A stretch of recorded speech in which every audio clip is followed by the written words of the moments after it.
क्या ब्रह्मा जी ने अपनी ही बेटी से विवाह कर लिया था? क्या माँ सरस्वती ब्रह्मा जी की ही बेटी थी? आइए आज पर्दा उठाते हैं इन्हीं झूठों के ऊपर से।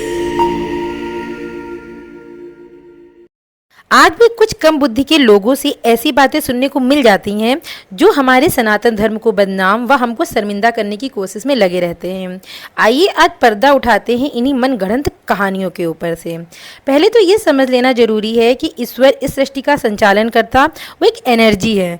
उनको मनुष्य रूप में हम मनुष्यों ने अपनी समझ के हिसाब से कन्वर्ट कर लिया है, वरना ईश्वर निराकार है। वह एक ऊर्जा है और उसी ऊर्जा से निकल करके अन्य ऊर्जाएं वह सृष्टि जन्म ले रही है। ब्रह्मा जी पे पहला आरोप लगाया जाता है कि उन्होंने अपनी ही पुत्री सरस्वती से विवाह कर लिया था। आइए इस झूठ से पर्दा हटाते हैं। देखिए, ब्रह्मा जी इस सृष्टि, इस ब्रह्मांड के क्रिएटर हैं। वह एक एनर्जी हैं। जब उन्होंने सृष्टि निर्माण की प्रक्रिया को स्टार्ट किया तब उनको ज्ञान मतलब नॉलेज की जरूरत लगी। तब उन्होंने अपनी शक्ति से माँ सरस्वती, जो कि ज्ञान की देवी थी, उनको क्रिएट किया।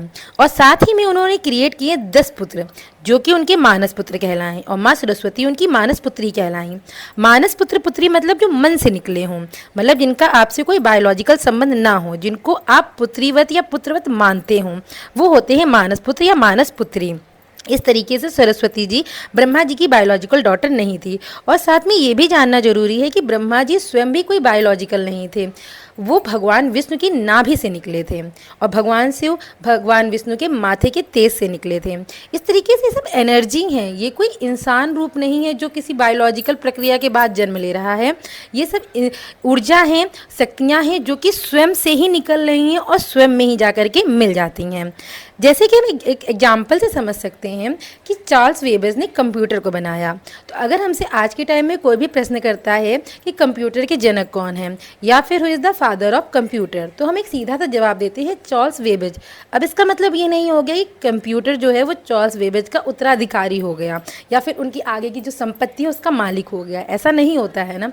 उसी तरीके से ना हम ये कह सकते हैं कि जो चार्ल्स वेबेज हैं वो कंप्यूटर के पिता हैं या फिर कंप्यूटर चार्ल्स वेबेज का बेटा हो गया। ठीक उसी तरीके से माँ सरस्वती ब्रह्मा जी की क्रिएशन है, ना कि उनकी कोई डॉटर है बायोलॉजिकल। इस तरीके से उनका उनसे कोई भी बायोलॉजिकल संबंध नहीं है। अब उसके बाद जब ब्रह्मा जी ने सरस्वती जी को क्रिएट किया तो उनके क्रिएट करने का मकसद ही यही था कि नॉलेज को क्रिएट किया जाए ताकि आगे चल के सृष्टि का संचालन किया जा सके।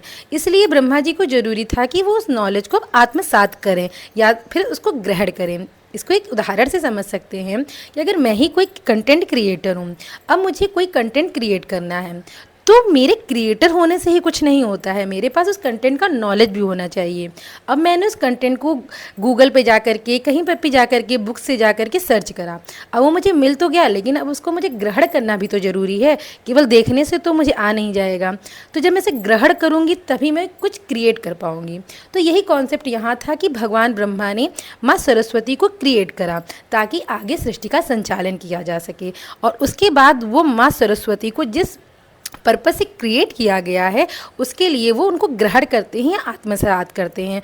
और इसी को कुछ बेवकूफ़ लोग विवाह से जोड़ देते हैं। कुछ आधी बुद्धि के लोग यह भी कहते हैं कि ब्रह्मा जी अपनी पुत्री सरस्वती के प्रति आसक्त हो गए थे और इसके लिए वे श्रीमद् भागवत पुराण के कुछ श्लोकों का भी सहारा ले लेते हैं। देखिए, हमारे जितने भी धार्मिक ग्रंथ हैं उनमें जो भी लिखा हुआ है उनका मर्म बहुत ही गहरा है और उनको समझने के लिए हमें दर्शन की समझ बहुत ज़रूरी है, क्योंकि दर्शन को समझकर ही हम उसके अर्थ को सच्चाई में समझ पाएंगे और उससे मिलने वाले ज्ञान को ग्रहण कर पाएंगे।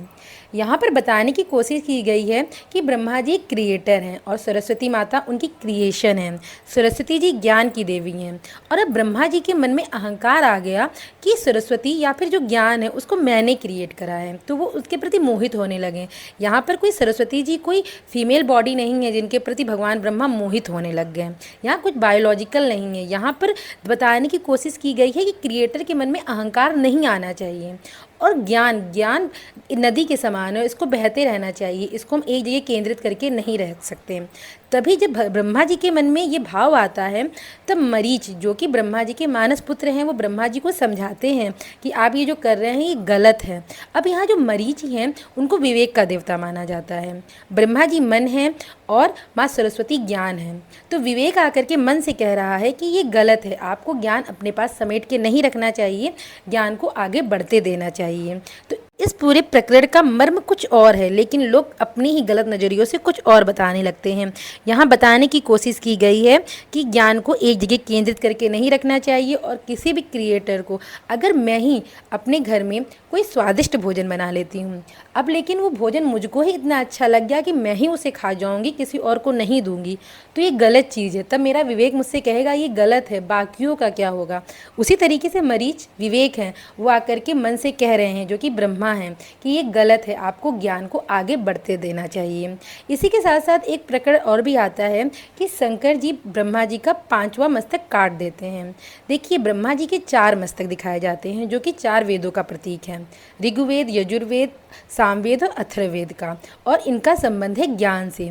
लेकिन कहते हैं कि अगर ज्ञान ज़्यादा आ जाता है तो कहीं ना कहीं अहंकार भी आ जाता है। इस तरीके से भगवान ब्रह्मा जी का जो 5वां मस्तक था वो अहंकार का प्रतीक बनता जा रहा था।